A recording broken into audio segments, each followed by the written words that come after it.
time internet to a psychoanalytic talk, and I wanted to talk about the Jungian concept of shadow. So this concept is very interesting in many regards because basically, fundamentally, it's at the crossroads of the personal and collective unconscious, which is very interesting in of itself, but it's also, in a way, something that's very fundamental at the virtually at the core of the way we are. So why is it at the core of the way we are? Well, fundamentally, the shadow is all the potential elements that the person was and still is, but who have been repressed either by the individual themselves, society, peer pressure, the family. All those elements don't die out, don't phase out. They go into the unconscious, creating in a way a negative personality. That negative personality is not necessarily something that's bad or evil or wrong, but it's something that's not in line with the current conscious personality, the ego. It's something quite different, a bit like a mirror version of the ego. What the ego could have been if certain sins hadn't fallen into place, or something sins would not have been present. So that mirror ego is basically going to exert influence onto the ego. It's going to try and manifest itself through the unconscious mind. Of course, the dreams, but the slips, aggression, and so on and so forth. And that manifestation can be painful for the individual. But what you have to understand is that the shadow is not something that's wrong. It's something that's part of the individual. So if the individual can use the shadow, and when I mean use, I mean like integrate it into himself. Because that's when that integration, when you realize your drives, all the sins that you had repressed or that you hadn't used because society had dictated you not to do it or not to use it, well, then it becomes an immense force as you are able to bear your own aggressivity, and you're also more aware of your own desires, even if they're not quite socially acceptable desires. So that unification of the shadow and the ego is at the core fundamental of Jungian therapy and is the first step towards the collective unconscious. In a way, for me, the shadow is an essential part of the work. Of course, every psychotherapy school is going to speak of it in a different way. And I mean, here I'm not trying to say that everyone uses the shadow as a concept. On quite the opposite, because what you have to understand is that Jungian concepts are kind of shun upon in psychoanalysis, at least for many schools. So even though many clinicians know about those ideas, there is something that's kind of a collective pact not to talk about them. In a way, it's very interesting because it's as if Jungian theory had become the shadow of psychoanalysis, right? Since we don't want to always integrate, because there's a fair of mysticism within Jung. And when I'm saying that, I might be going a little off topic, but it's for you to understand that it's absolutely not a given in every school that Jung is accepted. Quite the opposite. You have to be kind of careful when you're talking about it, because not everyone is going to be benevolent towards those ideas or even accepting of those ideas. But coming back to the shadow in a way is that part of ourselves that's always been there and has always echoed throughout our minds, but never been able to properly manifest.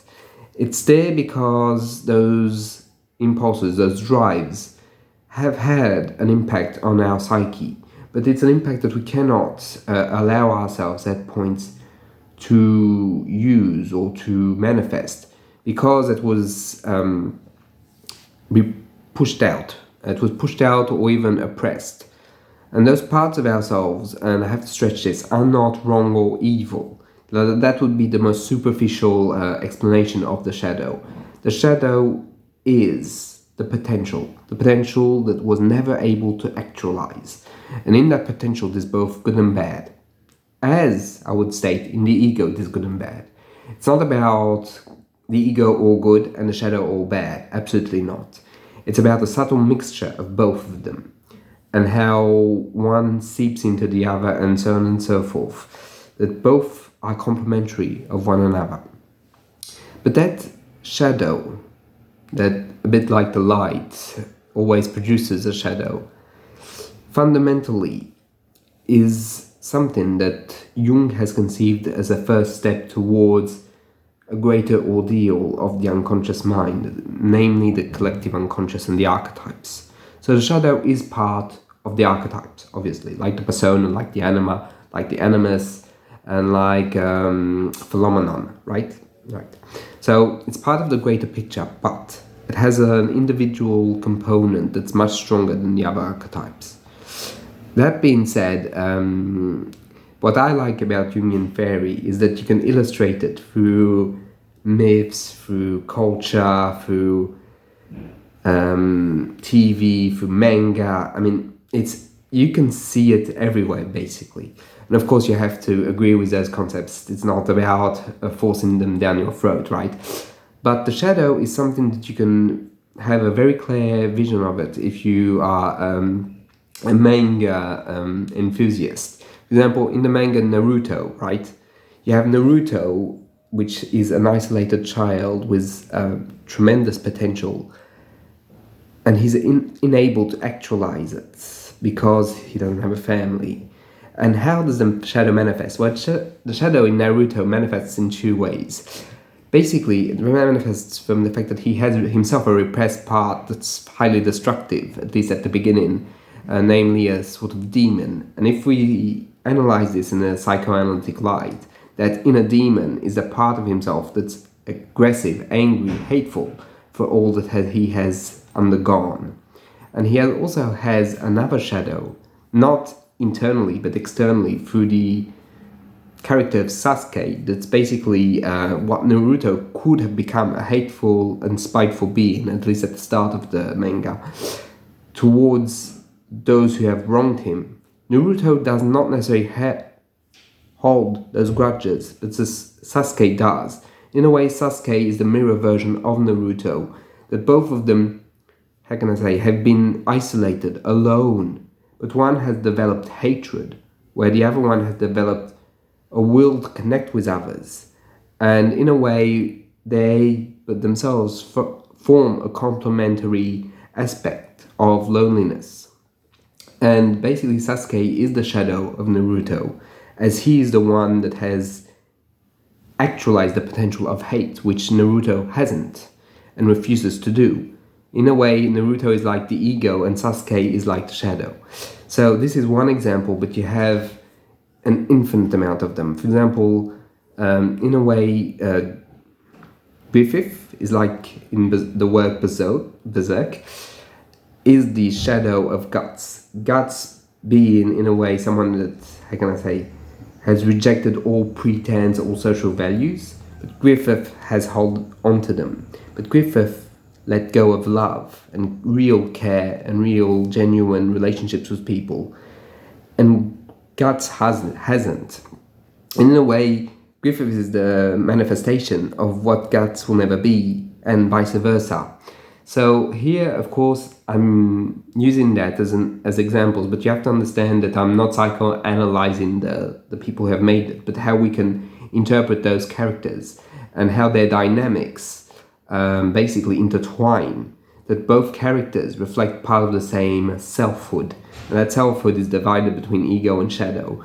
So here I also want to stress that this is a oversimplification of the concepts, but it's trying to pass down basically the fundamentals of Jungian ideas, because fundamentally those ideas, I think, are very interesting and in many ways are underdeveloped and underutilized in psychoanalysis as a mainstream.